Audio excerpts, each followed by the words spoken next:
My name's Nick, and I built this tiny home over the course of the last 14 months, and I had a little bit of help here and there, but the budget was a little tighter on this one, so mostly I had to just do it all myself. The main vision for this tiny home was really based on the downstairs bedroom. I was trying to eliminate the loft entirely, and it worked out actually. And I was really interested in the upstairs bathroom. I thought that was a really wild idea.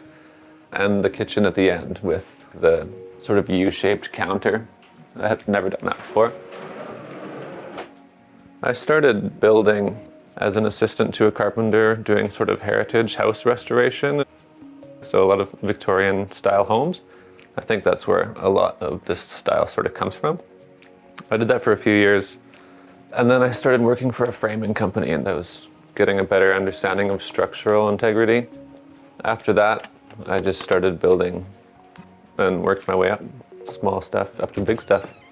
I started with truck campers, and they just got bigger and bigger and bigger, and this is probably as large as I'll go. The square footage is a little bit hard for me to calculate because there's a lot of different levels. I'd say it's probably around 300 square feet, but it's 8.5 feet by 30 feet long. It's built on a 26-foot length trailer, but this happens to me every single time. I typically bump out everywhere I can and make it as big as possible. I've done this style of exterior a couple of times. I really like to have wood, but without an overhang, you know, like we're on the west coast of Canada. So metal is just better for keeping the rain out, and it's gonna last so much longer. So I do a little strip at the bottom, and then I'll basically wrap the top all the way around in metal. Not all trailers will have such a beefy underbeam, but like a really good trailer has basically a huge beam.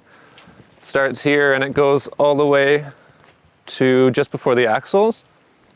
So what I did was I cut the floor joist members off the very top of the trailer, and then I reinstalled them right at this elevation. So as you can tell, nothing will hit that bottom floor because it will hit this beam before that. But yeah, you gain this much inside space. This here is the bathroom overhang, and all of the drains, and they come out of here and you install onto here. This is also where the propane line comes in to the building and goes up into the bathroom for the heater. Here's the little propane tank holder. So the propane tanks slide in there, and this little wooden guy locks them in. I usually go a little cuckoo on the windows because I really like natural light, and I think windows just make a space so like nice, romantic, you know. This tiny home actually has 20 windows in it, and it has like 48 window panes, which was ludicrous. Took like 5 months to build, but I do think that wooden windows really make a space, and living in such a tiny space, I feel like every detail needs to be really great so that you love it and don't start to wish you didn't live there, you know. This trailer is 50 amps, which is sort of 20 amps more than the standard RV. Yeah, so typically you'd have to wire in something special to plug this in on your property. And then there's a 20 amp, it's on its own circuit, so you can put like a little shop and it'll have its own breaker. Another fun little trick that I figured out a couple builds ago is I like to use sort of an antique piece, and to keep them sort of sheltered from the rain, I'll tuck them into the wall framing, and I'll put like a plug on the same switch, and that way when you make your porch you can plug in your Christmas lights or whatever to that, and they're controlled by the light switch.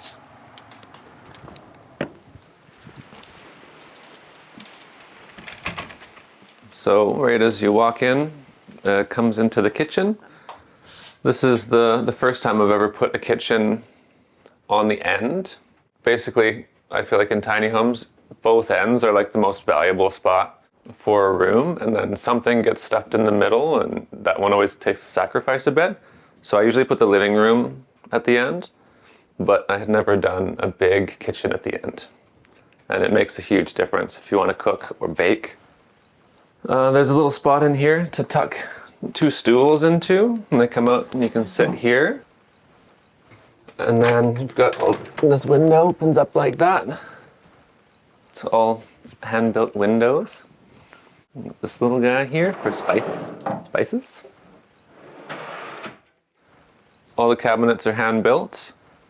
The countertops are made of oak, and they're like 100-year-old oak banisters from a house. My friend pulled them out of someone's backyard. And this is the original like routed edge of the oak banisters. And then with the rest of them, I sliced them into 1/2-inch material and re-laminated them together. The oven is a 20-inch wide oven, and it's an off-grid oven, so it doesn't take electricity. And everything runs on propane. The fridge is by Unique. I really like their little retro line that they've done. This is the 7 cubic foot. I have this size at my house. We're 2.5 people living through this one. And it does great. It's got a little freezer on the bottom. I like the freezer on the bottom instead of the freezer on the top thing. The floors are probably my favorite part of the house. I pulled them out of a house that was built in the 30s. And then when the house was being torn down, they pulled the linoleum up. And I pulled the whole floor out. So the last few tiny homes that I've done have all had this floor in it. And just an unsanded, old-growth Douglas fir floor. It's basically an antique. Then we come into the living room. I spent a lot of time trying to pick out the right furniture for it. I know it's weird to have it come with furniture, but in such a narrow space, I think it's really important to sort of get the perfect pieces. This is my favorite window. It's the first time I've built one of these. It's a true double hung window. All the little bits are pure brass. It's got huge lead weights inside the wall cavity. It took a long time. I have a little roof change here. It's a really good way to bring in tons of extra light from the top. But the main reason that I did this is because I wanted to be able to get a good amount of chimney outside so that it doesn't look like a little stump of a chimney hiding below the road legal height. All this old barn board stuff is kind of just from my collection. It's from all different places. The walls are lime plaster, and I don't build tiny homes in the typical way I would frame a house. I've kind of combined the way that they frame an RV with the way that you frame a house. So my studs are behind the sheathing, so that the inside of the building has the sheathing, which is the 1/2-inch plywood. And then I'll mesh all the seams of the plywood and plaster directly onto that. And then all the different floors on the exterior just get strapped together, and it's all rock wool in the walls. Then I just put the tie back on and the siding goes right over that. Having all these studs made out of cedar, putting the sheathing on the inside and just cladding that in plaster eliminates about 1/3 of the overall weight. So I think typically a tiny home of this size would need a 3-axle trailer, but this one just needs a double-axle trailer, and we can move it with a smaller truck. This is the little Morso wood stove. I think it's good for about 600 square feet. It's about 300 square feet in here, but it's a pretty slow cooker, and I got a lot of windows in here, so it's nice to have one that can do like double this size. It's got a baseboard heater in every room as sort of an alternate if you go away or whatever, and the downstairs bedroom doesn't get heated up as much by the wood stove, so it's nice to have a bit more control of the heat down there. And I like to do a little built-in sort of bookcase like that. I think it adds a lot of dimension, really nice sort of dimension in the room. The main design feature about this tiny home that is really unique and took a lot of time to design and figure out is the lowered bedroom. And this design, I managed to find an extra 17 inches of head height to add. And I'll describe how I did that. So this is the lowered bedroom. Super cozy having it lowered, especially with that wood stove cranking out there. You go to bed and you come down and it's just a little cooler in here. I really like that. And you've got this little cutie window here, opens up like that. This little guy opens over here for the ventilation. This is a pretty good sized closet, and it's situated underneath the upstairs hallway. It's got pretty good storage back there. It's a queen size bed. It has a nice little ledge along the windows there for all your knickknacks. This bedroom here, this is where the bathroom upstairs begins. So that's the bathroom floor on this beam. And you can see there's still tons of room under the bed. Here's a little bit more than a typical loft. You can sit with about 6 inches above your head. So the trailer frame itself, the metal trailer frame, ends at about, this is the top of the frame right there. And a tiny home trailer builds the floor joists right in the metal, so every 16 inches. So what I've done is from this point to the end of this room, which is about 7 feet, I removed all of those floor joists, and then I countersunk floor joists back on the bottom beam of the trailer, and then built the floor in a big dip. You can only do this before the axle of the trailer. You can't do it after the axle, because it could hit the road. But before, there's all this empty space under there and it's unused. Typically, I guess that's where water tanks would be in a trailer. And that's what gets the extra 17 inches of head height down here. It's hard to do, but it's really good. And right in here is the little desk area. You can be in here on your computer or drawing or doing anything that you like to do. And this is a nice little spot. I would probably put pants in there. I live in a tiny home myself, and I've lived in one in a loft, one not in a loft, but never one with a closing door. And I've often lived in tiny homes with a partner, and like the bathroom is kind of the place of refuge because it's the only other room. But I feel like in this one, you can have solo time from your partner while they're in the kitchen or living room, but it feels like a room instead of a loft. This is the hallway light. It's a 3-way light, so you can switch it from the bottom of the stairs or up at the bathroom. And we'll just come along past the spare bedroom. This is the spare room, or the kids' room, sort of how I see it. It's got 2 lights on this fader, one above the head of the bed so you can read, and then this one over here I kind of put here because I was imagining putting kind of a little desk here so kids can sit somewhere and do homework, I guess. It's got this little opening window here and this other one in the hall, so you could cross ventilate up here. And then I could have made the bed this low and had even more headroom, but with that 17 inches there was a lot, and kids are messy, so I was thinking that they should just have it under the bed, you know. A little closet there for some clothes. Simple.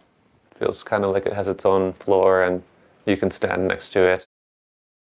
So this is the ceiling of the bedroom downstairs, and I ran it about as far over here as I could, and then once the ceiling ended I bumped it out to here so that as you walk through the hallway it feels kind of like my perspective feels that the hallway is this big, although in reality it's really quite like 20 inches. But it seems to work. So this is the bathroom. This is a little spot here for towels and all sorts of whatevers you got. And some more storage under there. I typically put in sort of like vanity lights, but I found these little pots that sort of move around, and they actually end up being better, I thought. This last one here, I made it so it can face into the shower, so you can have some light in the shower without having a light in the shower. When you're building a tiny home, there's so many things that you have to fit into such a tiny little space. One of the really odd things that I had to do in here was I had to make this fan sort of tucked back there. This room has its little double windows as well, so you can sort of peek out.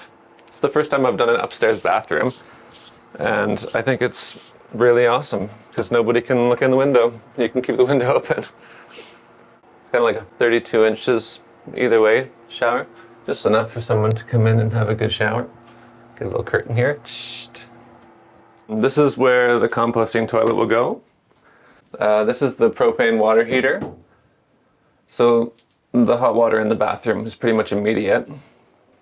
This room does get heat from the wood stove, but I put a little baseboard in here just in case, if the door is kept closed, it'll get its own little heat.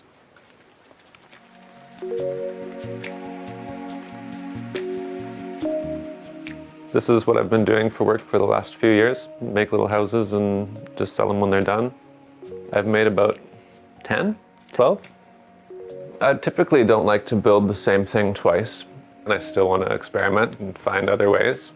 So I don't typically do commissions or anything, just make a nice little house and sell it. At the moment, this tiny home is for sale, and I post my other builds on my Instagram page, which is k.knack. Most typical houses, they don't have as much care or love put into the build.